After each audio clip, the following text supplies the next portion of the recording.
Eto na mga kapatid. Ayos na ang Sa buto-buto. balitang, and ang hirap pala. Ang hirap, Ted Bailo na. Ito talaga ginagawa mo na noon akong laruan eh. Oo eh. Sige nga. Oh. Sa balitang Oo. entertainment, Okay. nagsimula na. Nawawala yung buto eh. Hindi, nandiyan pa rin yan. Hindi, nakita. Sige, okay. Ayan, sige, okay. Nagsimula na. Okay. Ang may kalbaryo din ako dito. Parang kailangan ko ng nurse pag tinuloy ko ito.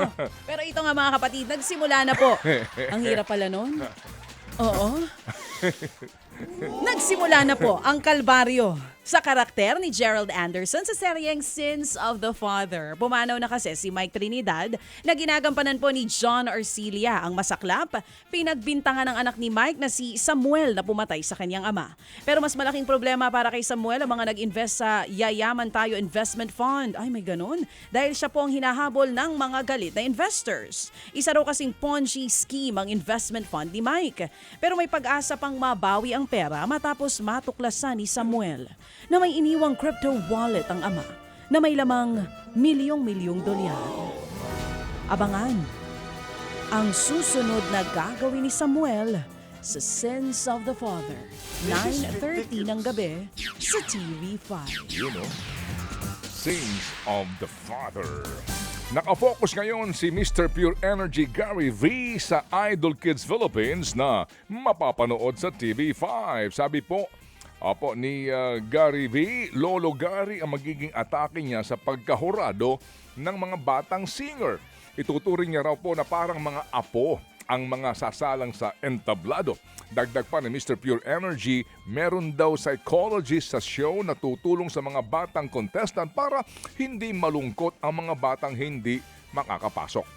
Dahil nga ang sigurado, marami pang mga oportunidad ang darating sa kanila. Mapapanood po ang Idol Kids Philippines sa TV5 simula po June 28. Makakasama ni Gary V sina Angeline Quinto, Juan Carlos Labajo at Regine Velasquez Alcacid. Magiging host mga kapatid ng naturang programa sina Julina Magdangal at si Robbie Domingo. Nako, ito na, mainit-init. Si Ivana Alawi ang mismong nagsabi na hindi raw siya nanira ng pamilya.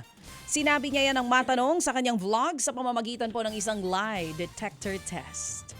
No, sabing gano'n ni Ivana. Giit niya, hindi siya pinalaki para manira ng pamilya. Nadawit nga si Ivana sa reklamo ni Dominic Benitez kung saan nakasaad ditong karelasyon umano ng kanyang asawang si Congressman Albi Benitez, ang aktres. Una na yang itinanggi ng kongresista.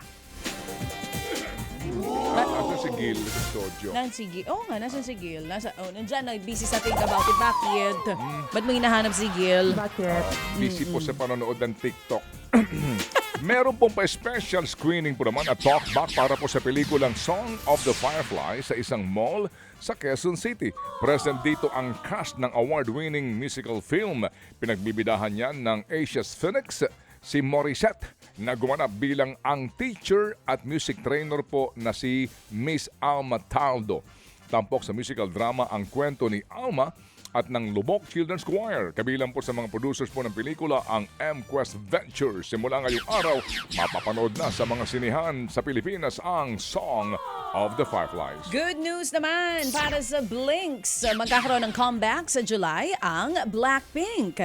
Kumpirmadong maglalabas po ng bagong awitin ng girl group sa kanilang Deadline World Tour sa South Korea sa July 5 at July 6. Ito po ang unang release ng Blackpink matapos ang 2022 album na Born Pink.